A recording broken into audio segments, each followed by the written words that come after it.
Now, we do love any exhibition that basically is going to make us think, it might make us feel, and it challenges us. And I think that's exactly what we're going to get with this exhibition. It's called Looking Through Windows. And I have Dr Lorina Barker joining me today. Lorina, you're the curator Yes. of this exhibition. Welcome to the show. It's such a pleasure to have you on. You're actually based, at the University of New England. So you're based in Armidale. That's right. Yeah. Beautiful digs. I lived in Armidale for a few years and it was just gorgeous.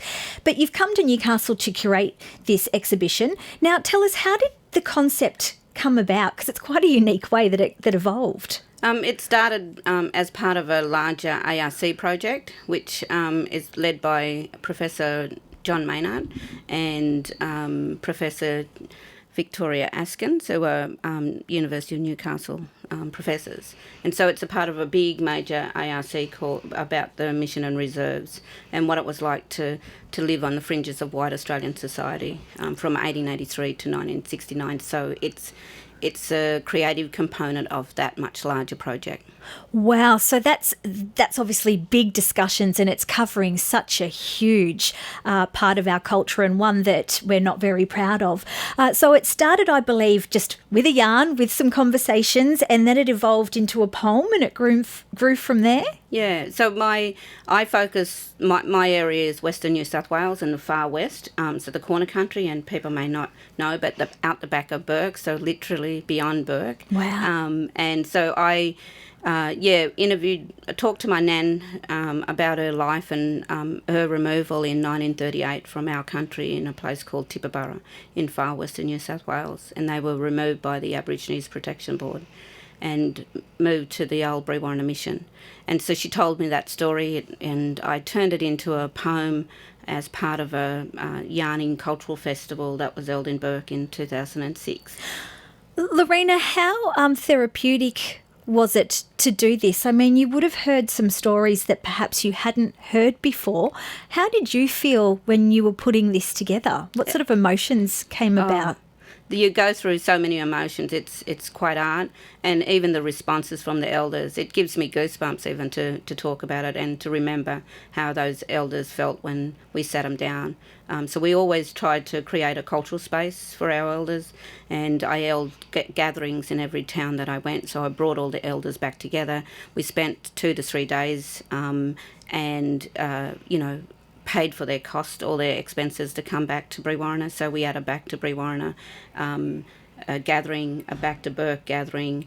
I brought people up to Armidale, and we had a back to Armidale. And at every iteration of the Looking Through Windows project, we would try to hold the exhibition so elders could see what we were doing with their stories, so they weren't just so they get access to their stories immediately, not waiting for us to produce a book or a PhD or some other research academic paper out of their stories. And I guess it's just so important for this story to be told so it's never ever repeated. Did the elders feel like this was an avenue where they could tell stories? And did you hear a story? Can you think of one that you hadn't heard before and you just went, I can't believe that this took place?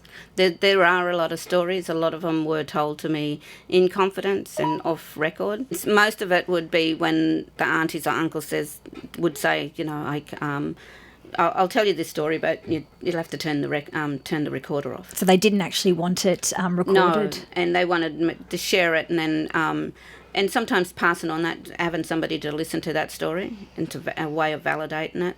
And so what you see in the exhibition, it's meant to be confronting for us to look into the windows, into the past, and have that past reflected back onto us so we don't repeat the past. I think that's just amazing, the deep level of hurt and trauma that, they don't even want to repeat these stories. That says a lot. Yeah, not in a public kind of forum. And now, it is a multimedia exhibition. Tell us about this. When you say multimedia, will we see live performances? Will there be audio, visual?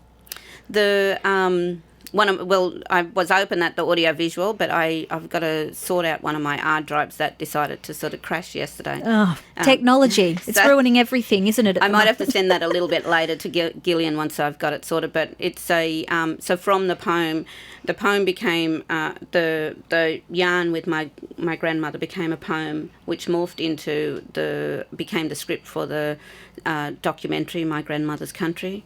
And from that, we created the first exhibition called Film Through 1,000 Images, and that was a community exhibition, and a lot of the works then it became the prototype for the much larger project, which is Looking Through Windows. It just sounds amazing. Now, it does kick off tomorrow.